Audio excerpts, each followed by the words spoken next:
Howdy! How's everybody out there in YouTube land today? Hope this finds you well. Here's another exciting episode of And That's Why I'm Still Single. Have you ever had one of them things happen to you where it seemed like a good idea at the time? And then later on you're like, why in the world did I ever agree to this? There's a fella that I had been dating for a little while. He had his own business, and he said to me one evening, he says, hey, I've sold a vehicle to a fella that lives down in Texas. Now, we lived in Ohio. He says, this fella lives in Texas, and he says, I need to deliver a car down there to him. He says, it's a Checker limo station wagon. And I was young and stupid, and all I'm really hearing out of that is limo. You know, so I'm thinking, oh, well, this is a nice car. He says, so I was thinking what we'd do is we'd leave on a Thursday night, and we'd drive down to Houston, Texas to deliver this car. And he says, it'll take us probably until Sunday, you know, driving through Friday and Saturday there, you know, but by Sunday we'll be down there. We can deliver the car, we can go out, see some sights a little bit, and he says, then on Monday we can fly back. And I said, well, I'd have to arrange to get, you know, Friday and Monday off from work then, come back to work on Tuesday. And he says, well, if you could arrange that, he said, I'd really appreciate it if you'd go with me. I think that, you know, it would be a lot of fun. We'd enjoy this. And he says, well, we just, you know, fly back from Houston. And he says, let me know.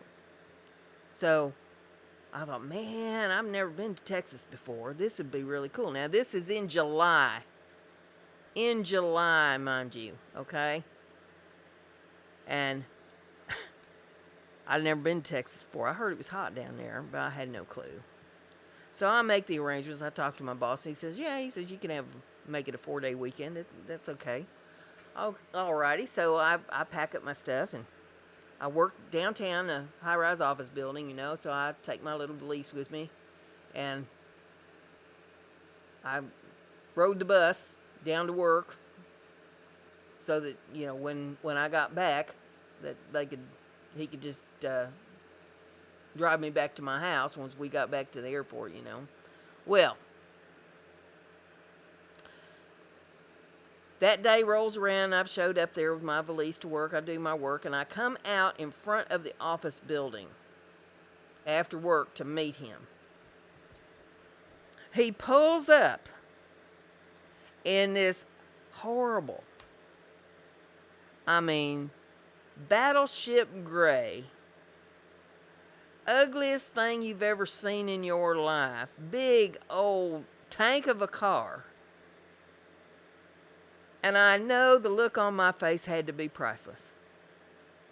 He jumps out of the car, and he flings my suitcase in the back and goes around, opens the side door for me, and I get in the side door. I know I look like deer in the headlights. We get in this car, and then I realize all the windows are rolled down in this car.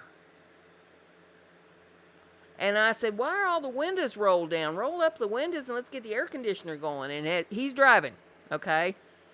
He's trying to get out of the city. And he says, well, see, there's a little problem with it because the air conditioner isn't working.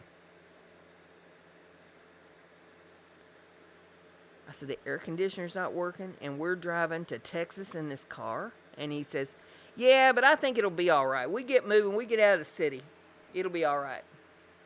And he said, we'll get some air going through here. Well, I was worn out, tired. I'd worked all day. And he's driving, and you couldn't sleep. It was just too hot. Finally, late that night, we got down in Tennessee someplace.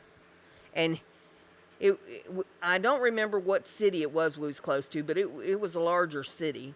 And he said, we'll be able to get a motel room down here someplace, you know, where we can get a little bit of sleep, get showered, you know, we'll feel a little bit better. There wasn't a room to be had within 100 miles. Some convention was going on. we finally found this roach-infested motel to stay in. The hot water didn't work. The water coming out of the cold water faucet was brown. It was horrible, absolutely horrible. We got a couple hours of sleep, and we get back in the car and we head for Texas. Drove all day and into the night. It was late at night. I had fell asleep in the car on the passenger side there, and I wake up. We are hitting the belt that goes around Houston. And I said to him, "When was the last time you stopped for gas?" And he says, "Well, it's been a while." He says, "But the gauge says up here that, we've got a quarter tank of gas." He says, "I think we can make it to the motel." And about that time, it started clunking that it was running out of gas. You know how they go and sputter and spit and carry on. Luckily, there was a taxi cab following us, and he saw that we was having issues pulling off the side of the interstate there, so he pulls in behind to see if he can help us. And it was like, I don't know, 100 degrees, and it was like midnight.